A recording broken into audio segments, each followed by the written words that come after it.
That's another huge part of the Ritz-Carlton standard. And last but not least, and one that's probably very relevant to a number of your practices, here's the thing.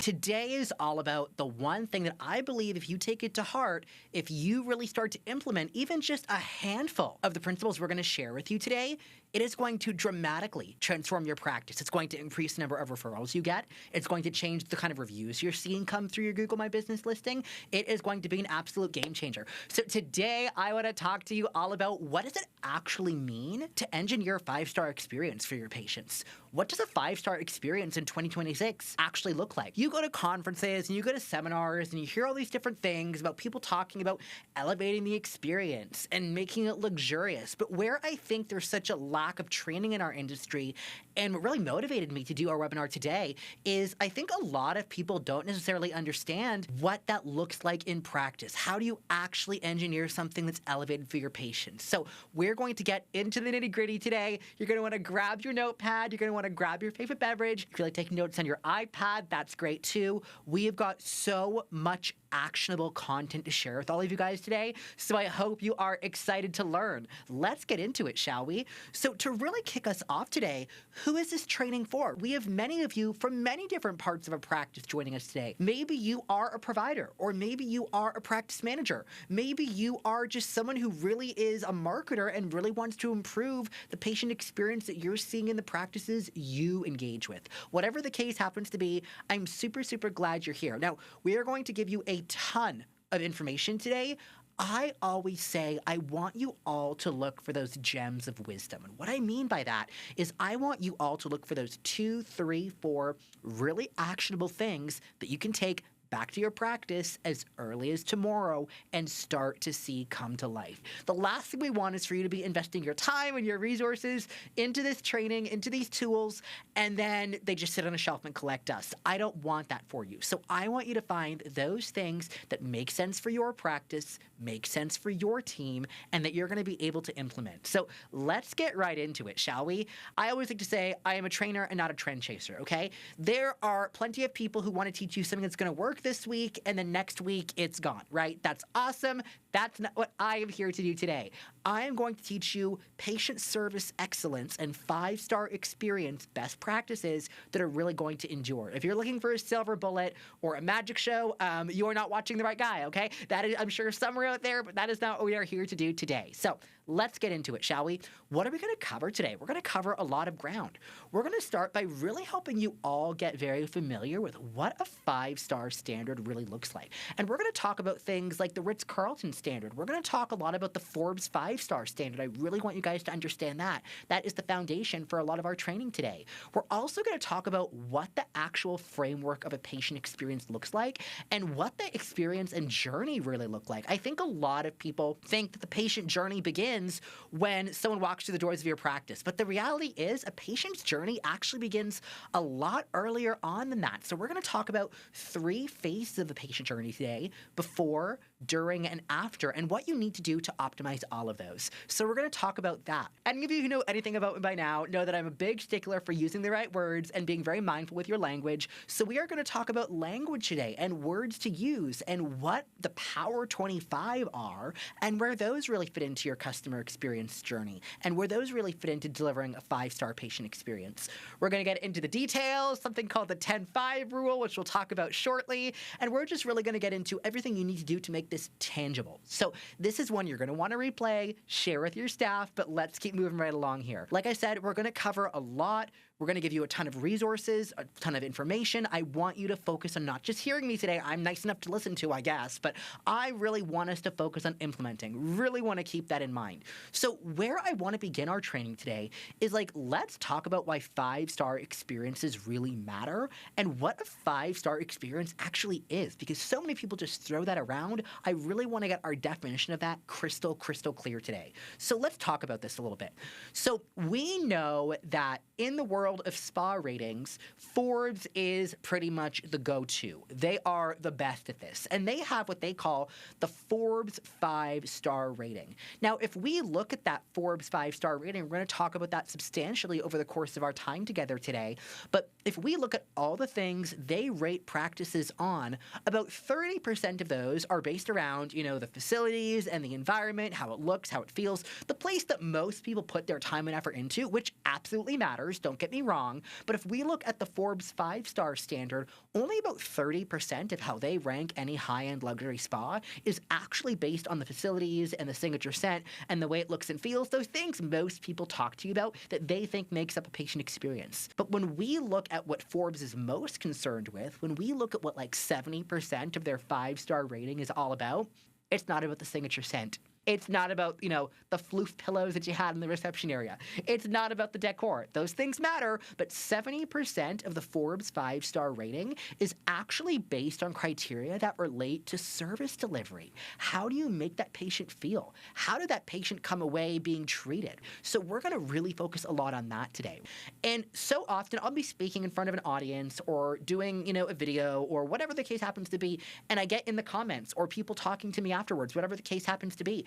People saying things like, I say, well, how's your patient experience? And they say back to me, oh, well, it's great. We do great work. We give great results. Here's the thing. In today's industry, in 2026, first of all, patients assume you are clinically excellent and competent.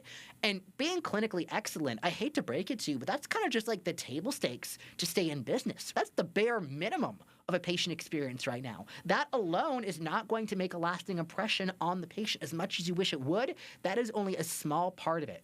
Everything else is about the other elements of the service delivery. The wait time, the way they were spoken to, the way they were followed up with. So understand, being clinically excellent is like kind of just like the bare minimum in today's market. There is so much more to delivering that 5-star result. We're going to talk about that shortly.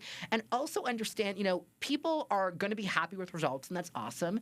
And they might speak positively about your results. I certainly hope they do, right? But what they're really going to remember, what they're going to talk to their friends about, what they're going to be saying on your Google review, if you get this right, the 5-star result, the fabulous, transformation, that's just, cherry on top. What's really going to make it something memorable is the way they were treated and felt. If you bring me two clinicians, one who is like the world's greatest in their craft, but their patient experience is rushed or iffy, or it feels like a factory, or it's so-so, and you bring me like a decent clinician, maybe not the world's greatest, but a good enough clinician, but their patient experience is remarkable, who do you think is going to have the better online reviews? Who do you think is going to have the more successful business? Who do you think is going to have the better reputation in your local market? Hands down, it's going to be that decent enough injector who has the really good experience, right? Experience is what people remember, and I really want to dive into how we do that today. So let's talk about how we make that happen. You all may be familiar with the Ritz-Carlton. Maybe you've stayed there. Maybe you've read some of their materials. If you haven't, a really great book recommendation for all of you is The New Gold Standard. If you go to Amazon or Barnes & Noble, you can find it everywhere. The New Gold Standard. And what The New Gold Standard really talks about is it really discusses the Ritz-Carlton's culture of customer service excellence. And it talks about a whole bunch of different things, but a few things that really stand out from the way the Ritz-Carlton does things, and 4 things that I really want all of you to take away and start using in your patient experience. The first is what they call, we are ladies and gentlemen serving ladies and gentlemen. So what does that mean? It sounds nice, but what that really dives into is they elevate every team member's role. Someone at the Ritz-Carlton is not just a bellman. Someone at the Ritz-Carlton is not just a housekeeper. They see every single person, no matter what their role in the hotel might be, front of house, back of house, administrative, somewhere in the middle, whatever their role in that practice is, or in the hotel, in the case of the Ritz-Carlton is, they are seen as hospitality professionals, and they are in the business of service excellence. When you see every member of your team, from your front desk to your patient coordinator to your providers, even to maybe someone who's working, back of office and doing administrative things that maybe doesn't see patients very often, Every single person is a service professional. That is truly the mindset you need to impart onto your team. No matter how much or little they face clients, no matter how much they do or don't think they are part of that patient's journey, they are an excellence professional. They are in the business of hospitality. Super, super important to understand that. I absolutely love this. And this is something that even when I travel for business and leisure, when I see staff not abiding by this, like it kind of breaks my heart a little bit and kind of makes it maybe a 4-star versus a 5-star experience is what the Ritz-Carlton calls the 10-5 rule. The 10-5 rule. So what does that mean? So that means, if you are within 10 feet of another human being, of a guest, you make eye contact and you smile when you're 10 feet away. If you're 5 feet away, you should greet them with a hi, a good afternoon, a hello. You make them feel acknowledged. You never just blankly just whiz by someone without a single care in the world about them, even if it's a busy day.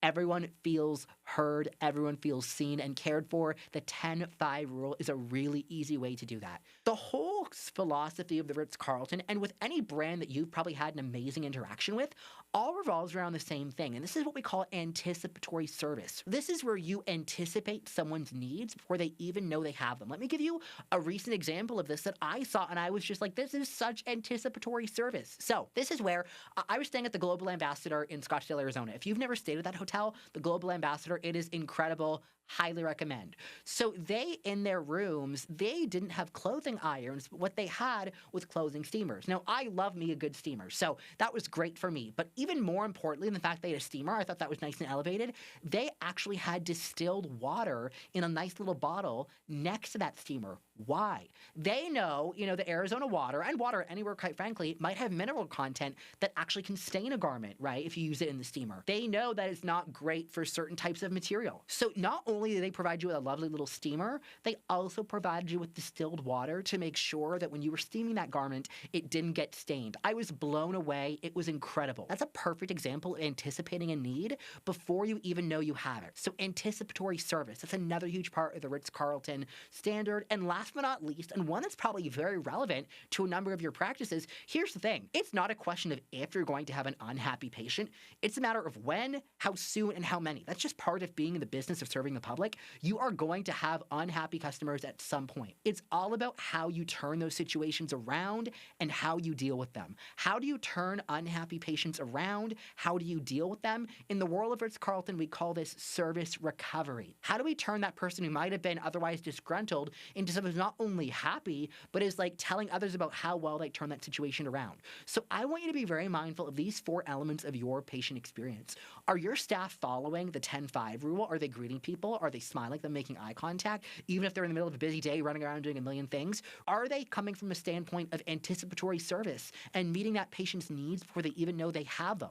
Do you have SOPs and measures in place for service recovery, or are you just kind of winging it when something goes wrong and hoping they don't go to Google and say something terrible? And do you really make sure all of your staff have that mindset of being hospitality professionals, no matter how prominent or less prominent they might be to the patient on a day-to-day basis?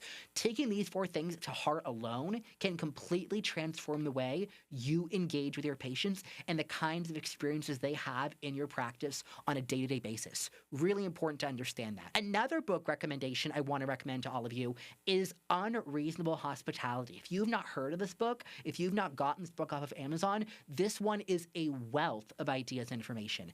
And it's actually written by Will Guidara, who co-owned 11 Madison Park, and they were actually rated one of the world's best restaurants, not because of the food they serve, as much as that might have been wonderful, but truly the experience that they created for their patrons, the experience they created on a day-to-day basis consistently. The way that they made people leave or feel when they left that restaurant was truly second to none. They made people feel seen. They left them with memorable moments. We're going to talk about that in a second. And again, what they were selling was not just items on a menu. In fact, I would argue if we look at, the case of 11 Madison, what was on the menu was perhaps the least important part of that whole restaurant. It was the experience. That was what people talked about, what they looked forward to. The great food coming, on their plate later down the road, that was just kind of the cherry on top. Not dissimilar to your patient results, right? That's just the cherry on top in today's marketplace where we are so hyper-competitive. So what are some principles we can really take away from the unreasonable hospitality approach? A few things, right? And I want to read this verbatim. In his book, Will Guidara says, the most memorable experiences are not the expected ones. They are the ones that feel impossibly thoughtful. So in the book, they tell this story story that really stood out to me, where they had heard as they were passing by a patron's table in conversation, they'd never had a New York hot dog before. So not only did, the staff take that to heart, they actually sent someone running to go to a local hot dog stand, get them a New York hot dog, which they did not ask for or not order, by the way. They ordered something else off the menu, but they got them that New York hot dog, probably cost them, I don't know, $2, $3. Anyone in New York who's joining this, let me know what hot dogs cost right now. I don't know, I don't care for hot dogs, but in any case, this is to say they got that, couple dollar hot dog, they put that on a silver platter and served it to the patient. Or not the patient, pardon me, the patron at the restaurant, right? But that is to say, do you not think that made their entire New York City trip? Do you not think that is an experience they talked about for years? Again, I'm sure the food was great that day at 11 Madison, but that is not what people remembered.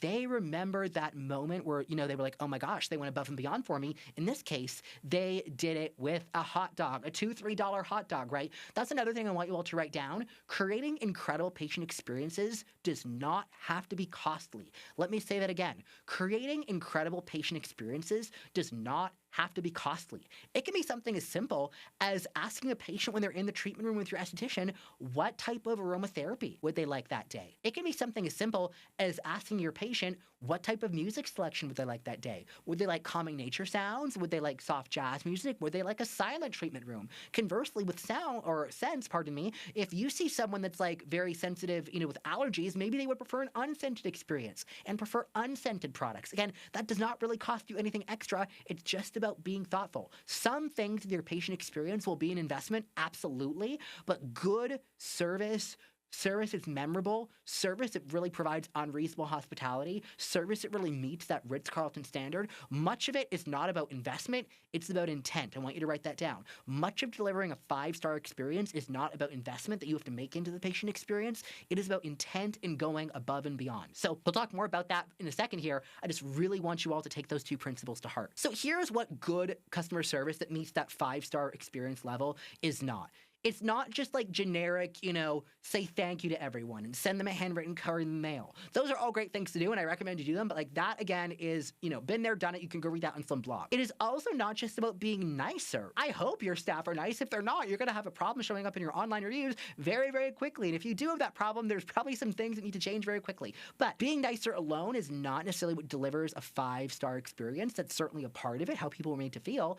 But it really, again, is about being intentional. And think of a symphony. Think of an orchestra. Think of a casino in Las Vegas. Those are all very engineered and intentional experience. Something else you need to write down, there is no such thing as a neutral patient interaction. I'm going to say that one more time. There is no such thing as a neutral patient interaction. Everything you do with a patient on the biggest or most minuscule level is either building your brand or detracting from it, right? It's either building your brand or detracting from it. So my question to all of you is, what are you doing? Are you making sure everything on a day-to-day basis is done in such a way and orchestrated and engineered to increase the perception that patient has of your brand? Or is it bit by little bit kind of dismantling it, right? 20 minutes late might not be the end of the world, but that's dismantling it. Oh, you forgot to send something in an email, follow up. Oh, that's dismantling it. These things that are very easy to recover, but still nonetheless are really dismantling that experience. Understand everything is either working for you or against you in terms of how you are perceived in the mind of the patient. I also want you all to understand delivering a 5-star standard is not just something you do once. You don't just write an SOP and boom, you have a 5-star standard. It is something you practice every moment of every day. Delivering a 5-star standard is something you practice every moment of every day. Really want you to understand it is an ongoing, never-ending, forever improving process. And then, of course, don't think you're going to just, take this training, take this information, and tomorrow you're going to have a perfectly engineered patient experience. As much as I wish that was possible, I could just snap my fingers and do that. That's not reality. It is something where you crawl, you walk, and you run, and every day we endeavor to get just that little bit better, because here's the thing. If our patient experience gets 1% better every single day, in 100 days, you're going to have a patient experience that's 100% better. So how do we actually do it? How do we bring it to life? Let's talk about the patient journey and the 3 phases of it, because like I said a little bit earlier, most practices, they think the patient journey begins when that patient walks through the doors of your practice. The reality is the patient journey actually begins much, much earlier on than that. So let's talk about the 3 phases of the patient journey, and you really do need to design for all of them. Those practices that get the most reviews, those practices practices that are getting referrals like it's going out of style and where it's happening like clockwork, they have engineered every single facet of the patient journey. So the first is before. What happens before the patient comes into your practice? How are they treated when they're on that phone call or in that online booking platform making the consultation? How does your website feel? How do your social media interactions feel? That is all what happens before. And then once someone books that consultation, that's still the before phase. What is someone sent before they come in for that first visit? Are they just sent like something from your patient management software to fill out their like medical history forms? Or are they actually sent materials that credential you and your team? Are they sent, FAQs and common questions so they feel at ease and know what to expect? Are they sent a virtual tour of the practice so they know what they can expect on their first visit? And what you ought to understand, for a lot of people, coming into an aesthetic practice for the first time can be like a very daunting experience. So what can we do to ease that load? What can we do to get that patient 80% of the way sold by the time they come in to the practice? It can be things via SMS, email, it could be a phone touch point. It's going to look different for every single one of you. It looks very different when we engineer these from one patient to the next and one practice to the next with our clients. But at the same time, we always want to be very mindful of that before phase. So keep that in mind. So that's the first part of it. The second phase of the journey is where most people start, but they don't realize there's, so much more to it than just, treating people nicely, which is the whole during phase. That is where we talk about that 30% of the Forbes 5-star rating. Things like the signature scent and the decor of the practice and the wait time and things like that. That all matters. That is the during phase. So that's phase 2. And then phase 3, most people think like once they're out of the doors of the practice, that's where the visit ends. Hardly. Have we gotten them back in for another visit? Are we following up with them? Is there post-care? What does that post-care instruction look like? Is it like a really elegant postcard or piece of collateral? Or is it like just sent to them in a very emotionless email, or just told to them verbally, or handed them on like some 8.5 by 11 that looks like it was printed with a Xerox from the 80s? What does your post-care and after experience looks like? We need to engineer every single one of these before, during, and after. Very, very important. There's also 3 types of touch points: before, during, and after. So you've got 3 phases to the journey. There's a subset of 3 touch points within each that really make up how that patient is perceiving their experience. The first is sensory. That is everything a patient touches or sees or smells or engages with, anything that has to do with like their sensory experience, the 5 senses: touch, sight, feel, all of that. Those are sensory touch points. You're going to have sensory touch points before, during, and after. Then you've got your digital touch points: before, during, and after. Your website is a digital touch point. Your Instagram is a digital touch point. Emails you send before, during, and after, those are digital touch points. Are there things like iPads that patients check into when they come into the practice, or virtual forms they fill out before the visit? Those are all, your EMR even, those are all digital touch points. And then there are experiential touch points. And this is like, how did you make that patient feel? How were they spoken to? What was the wait time like? How did they perceive the team culture? Which, don't kid yourself, patients can sense your team's culture a second into that visit, and they can sense if there is like animosity or something off, like it's sixth sense. So those are experiential touch points. How did you make that patient feel? So we've got before, during, and after, and we've got sensory touch points, digital touch points, and experiential touch points. We want to remember all 3 of those. So let's get into the nitty-gritty about before the visit. So what does your website look like? What do your social channels look like? That is your digital storefront. It makes a first impression before you ever can. I have a saying, you might want to write it down: you can't sell beauty when your marketing looks like a beast. So you really want to make sure that your website is doing you justice and is absolutely gorgeous. You probably want to redo your website every 2 to 3 years and make enhancements every 2 to 3 months at the least, if not more often than that. Then another thing that's really important, another important touch point that is digital but can also be experiential, is really social proof. What are people saying about you? What are people saying about you on your Google listing? What are people saying about you on Yelp? What are people saying about you in the community? Do people in the community even know who you are, or are you just like the best kept secret, right? All forms of social proof. Do you have video testimonials? Do you just have written reviews? What do you have in the world of social proof? Because here's the thing, you can talk about how great your practice is all day long. It will never be as powerful as a third-party endorsement from an actual patient or someone who someone is already acquainted with, and that's how they heard about your practice. A review or a referral will always hold more weight than you talking about how great you are. That's just the nature of business. And then last but not least, one thing you need to be very mindful of that patients perceive before you arrive in the practice is what is your brand voice and how does it present expectations and really set a precedent for the experience that patient is going to have. If you appear one way on social media and you come across this whole way before the visit, but then they come into the visit and then it's like a completely different personality and vibe, that creates like huge cognitive dissonance in the mind of your patient. This is another reason I always say, not only is like authenticity on social media really good for conversion, it's really important for the patient experience, because if how they perceive you before they come in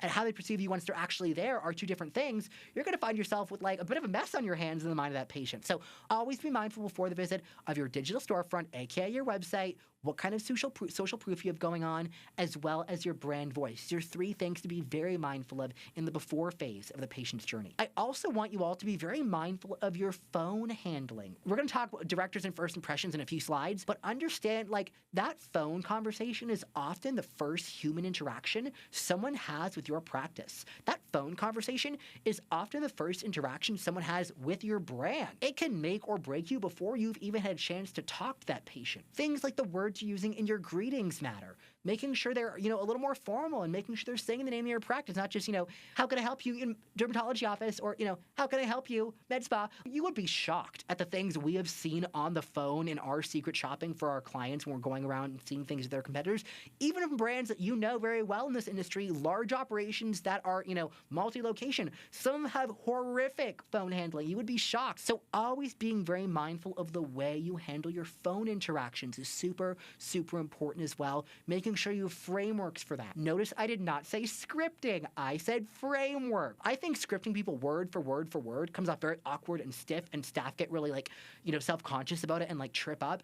I want frameworks. First you talk about this, and then that, and then this other thing. And there's key phrases versus word, that can come off a bit stiffy. So just keep that in mind. This is just a few of the things you might want to consider to look at in your own experience and really audit yourself on before that patient comes in, and really ask yourself, where are we doing well? Where are we not doing so well? Where are we doing okay, but we could do better? And give yourself a rating, whether it's, a 3-star, a 1-star, or a 2-star, and just be honest, because that's the only way that your experience is really going to be able to improve. So just keep that in mind. What about other things before the visit? Again, things that go above and beyond that your competitors probably aren't doing. Making sure that you do something like a pre-visit welcome video, that people know what to expect when they come into the practice. Really making sure that your experience start to finish is as seamless as it can possibly be. One big thing that I think that's important for that people neglect is parking. People often don't know where to park, and they went around looking for 10 minutes, and it's really, really frustrating.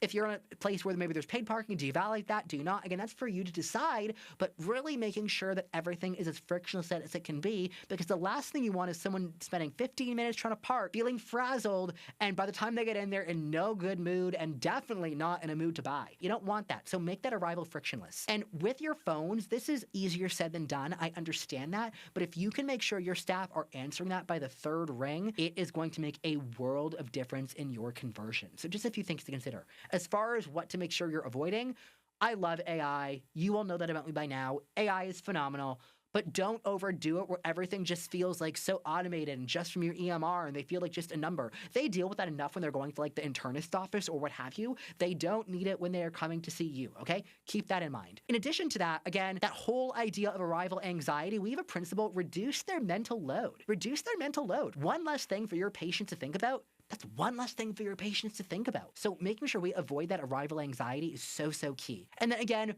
rushed greetings. I know you are all busy. I understand that, but there is nothing that can feel worse to some people than a rushed greeting. You want to avoid that to the very best of your ability. Super, super important. So let's talk about during the visit. What do we do for patients during the visit? Again, so much of this in the during phase is going to come down to sensory things. Sight, sound, scent, and touch. If they're sitting on a cold, hard plastic chair in the waiting room, that doesn't lend itself to a very good patient experience. If, maybe you are, doing something in the OR that's on site and people can smell cauterizing while they're in the waiting room, that does not lend itself to a very good patient experience. And as much as I love a signature scent, there is too much of a a good thing. Like, we worked with a practice once in a medical building, and they had Santal as their signature scent, which is a lovely scent, don't get me wrong, but like, it was too much of a good thing. Like, the minute you walked off the elevator, you were like, Santal. Like, it was too much, right? And I don't even have allergies or scent sensitivities. Imagine someone who does, how they would feel. So signature scents are great, but don't do too much of a good thing. So just some things to keep in mind here. 3 things you want to aim for whenever you can. Stand up to greet someone. It just feels that much more elevated than you just sitting at a desk, or your front desk staff just sitting at a desk, like looking up, gazing like they're bored halfway through the day. Always using people's names, really, really important to do that as well. And offer them a beverage. And I know that's very common advice, but I want to take that a step further. Maybe you want to have, again, not the cheap Kirkland water, but branded water bottles to your practice. Or maybe it's just a luxurious water brand like Aquapana or Fiji or Voss. Those are all great. Maybe you have a beverage station in the reception area, or one thing that I actually much prefer that's a little bit more discreet versus just having a little mini fridge in your reception area, which is fine. If you want patients to serve themselves, go for it. But even better is having like a printed beverage menu with someone's options on it, and you can then have your staff go back and get that beverage for them and serve it nicely to them on a tray. So again, no one right or wrong way to do this, but these 3 things alone, very simple, not costly in the least, can do a world of difference in changing how you're perceived in the mind of that patient. So really want you to be mindful of these things during the visit. Again, that 10-5 rule, we make eye contact and smile if someone's 10 feet away, and if someone is 5 feet away, we make sure we say hello and we engage them in a conversation. Every team member, every time, there are not exceptions. I don't care if we're talking about a scrub tech or your bookkeeper who's working in the back office that day. I don't care, okay? All staff members follow the 10-5 rule every single day, every single time. It'll make a world of difference to elevating your patient experience. Super, super important to understand. Just some do's and don'ts during the visit. Again, making sure that handoff from one team member to the next feels seamless and feels warm. Introduce them and let them know who they're going to see next. Not like, oh, the doctor will be with you shortly. Like, that is not elevated. Dr. Smith will be with you shortly, right? Or Nurse John will be with you shortly. Or whatever the case happens to be. Again, the 10-5 rule, I cannot say it enough. That is how much I believe in it. Super, super important. And again, anticipatory service. I'll give you a few examples of this. If they are maybe in a chillier room, maybe you offer them a blanket. Do they need a phone charger? I can't tell you how many times I've been desperate for a charger, and if they could have offered me a charger, they would have been the superhero of a day. Another one, I think I mentioned this a few slides down, is an umbrella on a rainy day. Let them keep it. I'll tell you why. Some might not bring it back, and that's fine. That's their prerogative. But many of them will, right? And that's just a touch point, again, to have with the patient, is to bring back that branded umbrella with your logo on it. And if they don't bring it back, oh well, guess what? Every time there's a rainy day, you're getting some free promo, compliments of them walking around with that umbrella that has your logo on it. So umbrellas are another really great example of anticipatory service. Things that can kill the experience: pointing. I cannot tell you how rude, and maybe it's because I'm Canadian and like very, very touchy about these things. Pointing to me is like so rude. Don't do it. Make sure your staff escort someone to where they need to go. Another thing I call the impossible, or pardon me, that can be about too. Another thing, that's a whole other conversation, but the invisible patient, where like, you are just looking down at your phone, or they're looking at someone's chart and like they don't feel like they're even engaging with you, like they're just being like dragged along by a zombie. One of the worst things that will kill an experience so fast. And again, if that patient has to feel reactive anywhere in their journey, that's going to add friction, and that's just going to make things feel so much less warm, so much less inviting, and so much less like that 5-star experience we're all aiming for. So really aim to avoid those 3. They're 3 big experience killers. What about after the visit? What happens after the visit? But before you get there, I was getting ahead of myself. Let's actually just give you some things here that I would encourage you, just like we did before the visit, you are really going to want to rate yourself on during the visit. And again, be honest with yourselves as a team. Give yourself a 1-star rating or a 2-star rating, or if you're doing it really well, congratulations, you've got that 3-star rating.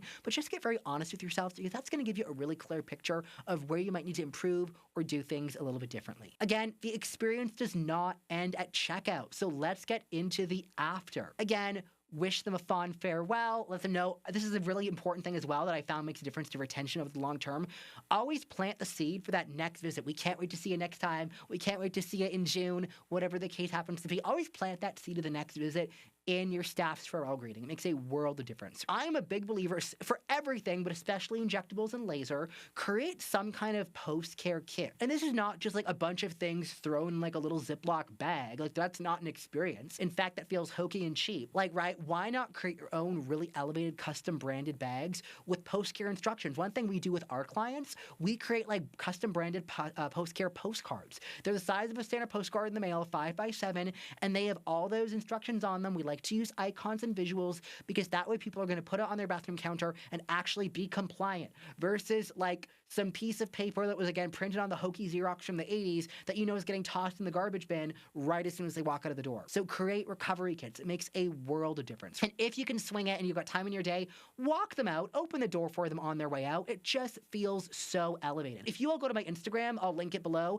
and see my experience from a few years ago where like someone towered over me and then just like made me walk myself out. Like I walked out of that consult feeling like terrible. I felt like the worst person in the world. It was just so not a good experience. And this was in a really high-end practice. You would all be shocked if I'm not going to tell you who it was, but you'd be shocked. It's a name many of you probably know very, very well in the surgical space nationally. So sometimes even the big guys mess this up. It doesn't cost anything to walk someone to the door. It makes a world of difference in how that experience feels. So keep that in mind. Few things you want to keep in mind, and this is going to look different for every single one of you, but you really want to have an orchestrated touch point experience after the visit.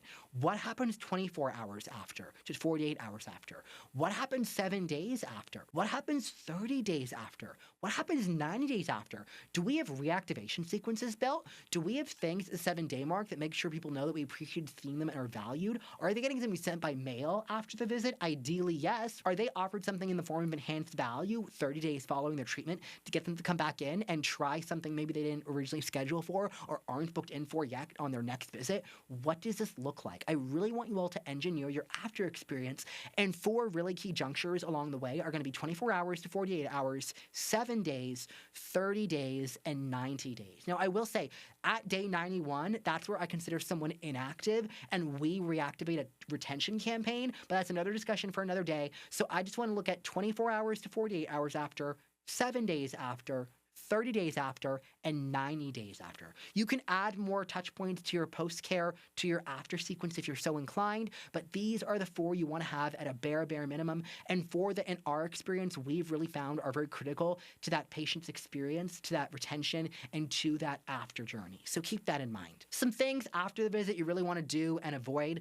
I am a big believer in a personal follow-up call, and no, that is not from a member of your front desk staff. That is from the provider. Yes, I know that is easier said than done. It is worth taking the time because it makes someone feel like a VIP. It makes someone feel valued.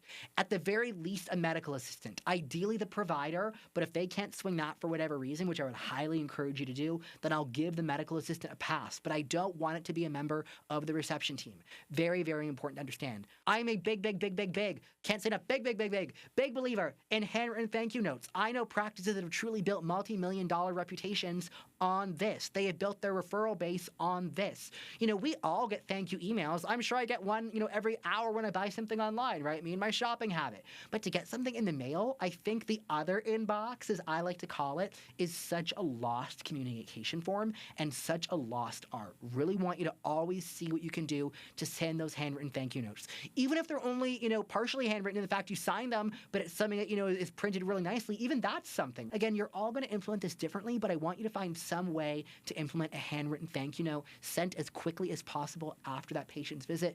Makes a world of difference. And like I said, that 90-day touch point structure is so important. You don't want to neglect it. On the flip side, some things that I've seen really, mess things up after the visit, and where I think a lot of practices drop the ball and really miss the mark.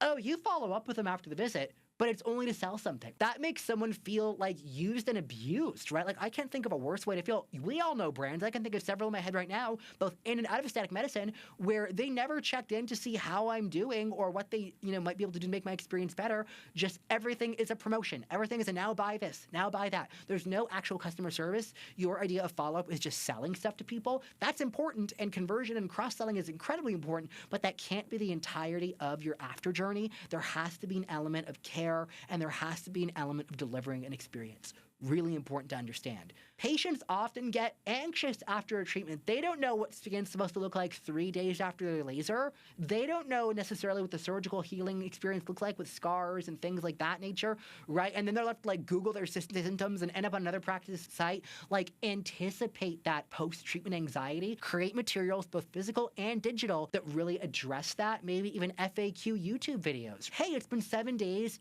since your resurfacing laser. Here's some things you might be feeling. It's completely normal. Here are some things that you want to know and keep in mind. And here are some things, if you see this, give us a call. We'll be happy to make sure we get you in and get you taken care of, right? Address that anxiety. It makes a world of difference.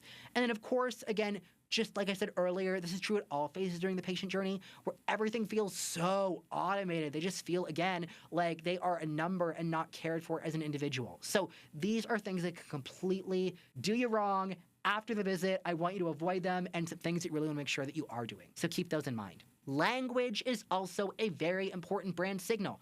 You know this about me by now.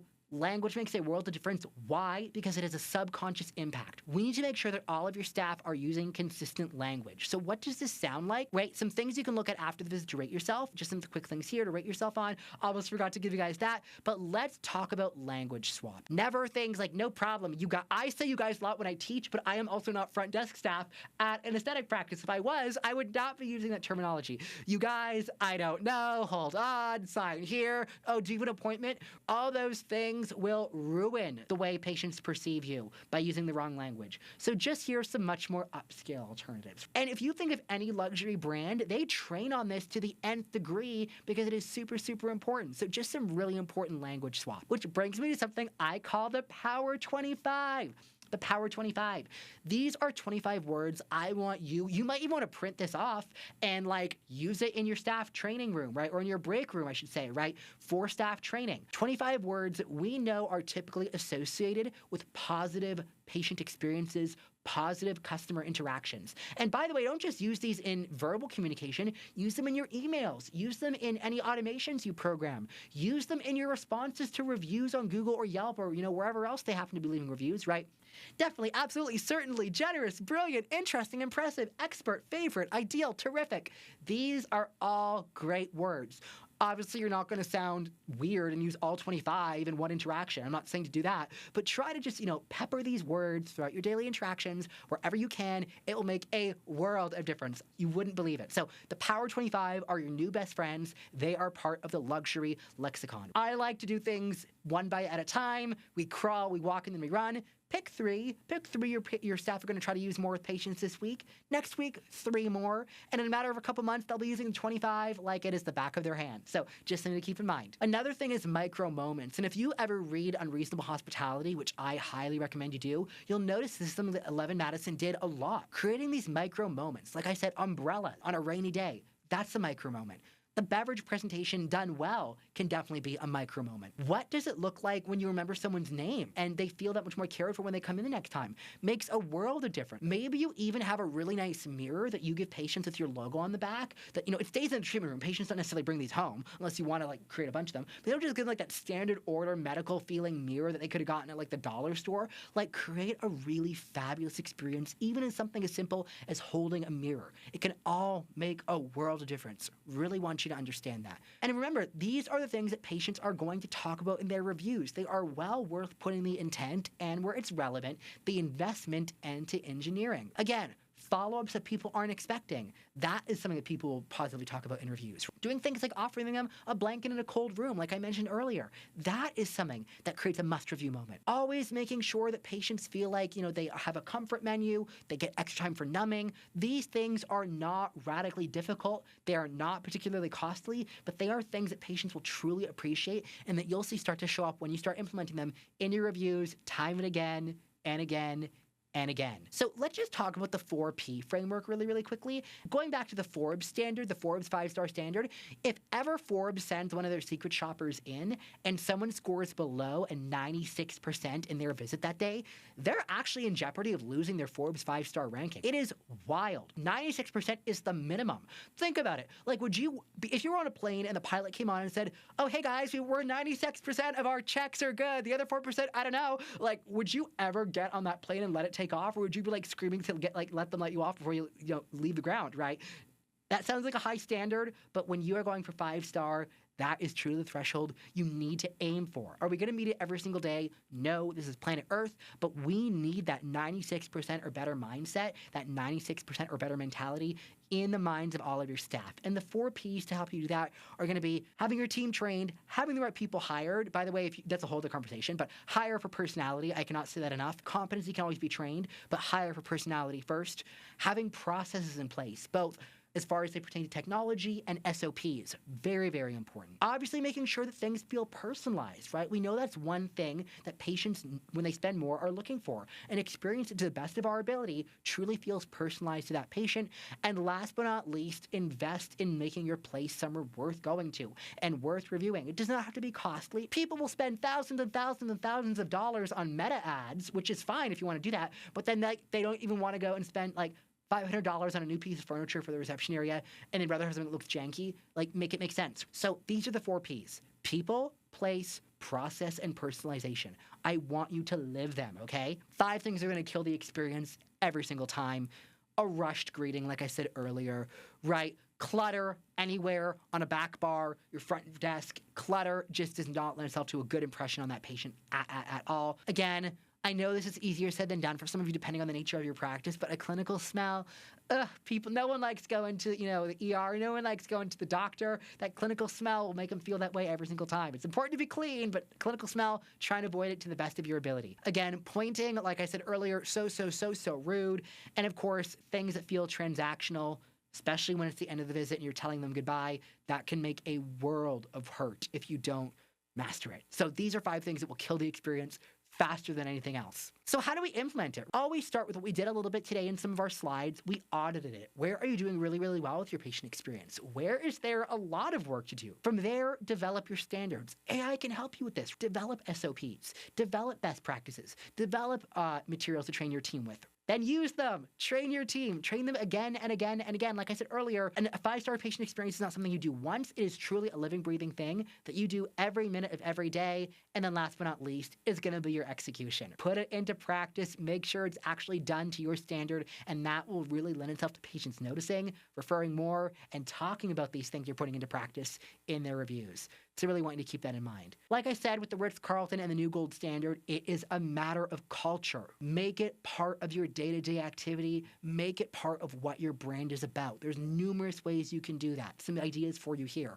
but live it each and every day. Why does it matter? Like I said, it's going to get you more reviews. It is going to dramatically improve your patient retention, and it's going to justify premium pricing, where all of a sudden, when you engineer your brand and your patient experience the right way, premium pricing isn't a shock. It's expected, right? When you engineer your patient experience the right way, premium pricing is not a shock. It is actually expected and warranted. So keep that in mind. It is one of the fastest ways to multiply your per patient revenue and easily grow without throwing more money into your marketing spend, creating that 5-star experience, building that luxurious brand.